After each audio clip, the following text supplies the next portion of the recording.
అమరావతిలో R5 zone రద్దు చేస్తూ సిఆర్డీఏ కీలక నిర్ణయం తీసుకుంది. 1402.58 ఎకరాల భూమిని తిరిగి సిఆర్డీఏకి అప్పగిస్తూ నిర్ణయం తీసుకుంది. R5 జోన్లో గత ప్రభుత్వం వేసిన లేఅవుట్లు భూ పంపిణీని రద్దు చేసింది. గత ప్రభుత్వ హయాంలో కృష్ణా గుంటూరు జిల్లాల్లోని 50,000 కుటుంబాలకు ఇక్కడ ఇళ్ల స్థలాలు మంజూరు చేశారు.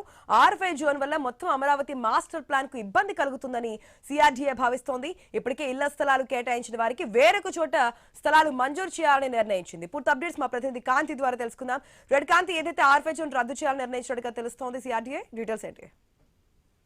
ఈ ఆశ రాజధాని అమరావతిలో R5 జోన్ రద్దు చేస్తూ కీలక నిర్ణయం తీసుకుంది ప్రభుత్వం. అయితే 2023కి ముందు నిర్ధారించిన విధంగానే R5 జోన్ ప్రాంతం ఏదైతే ఉందో అలాగే ఉంటుంది. అలాగే R5 జోన్ వల్ల మొత్తం రాజధాని అమరావతి మాస్టర్ ప్లాన్ కే ఇబ్బంది కలుగుతుందనే ఆలోచనలో ప్రభుత్వం ఉంది. నిన్న సిఆర్డీఏ అథారిటీ సమావేశంలో సీఎం చంద్రబాబు నాయుడు ఇచ్చినటువంటి సూచనల మేరకు, అలాగే అధికారులు ఇచ్చినటువంటి దీంతో R5 జోన్ ను రద్దు చేస్తూ ప్రభుత్వం అయితే సిఆర్డీఏ కీలక నిర్ణయం తీసుకుంది. 1402.58 ఎకరాల భూమిని తిరిగి సిఆర్డీఏకి అప్పగిస్తూ నిర్ణయం తీసుకుంది. R5 జోన్ లో గత ప్రభుత్వ హయాంలో వేసినటువంటి లేఅవుట్లు భూ పంపిణీ ఏవైతే ఉందో వాటిలన్నింటినీ రద్దు చేసింది CRDA.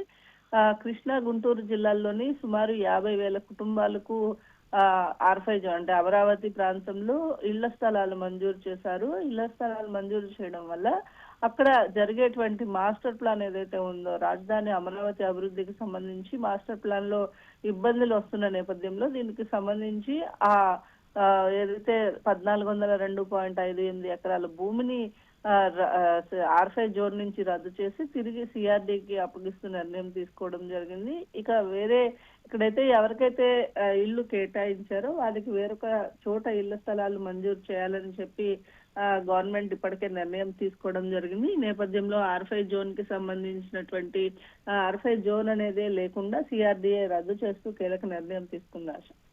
Right Kanthi, thanks for the update.